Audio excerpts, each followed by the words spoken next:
Sir, ഞാനെങ്കിൽ വന്നത് ആരെങ്കിലേക്ക് ആവാനല്ലേ sir.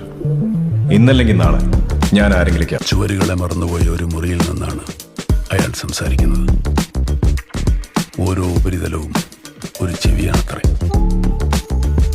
ഓരോ നിശബ്ദതയും സംഭരിക്കപ്പെടുന്നത്രേ. ലോകത്തെ നോക്കാനാണ് അയാൾ ജനാലകൾ കണ്ടുപിടിച്ചത്.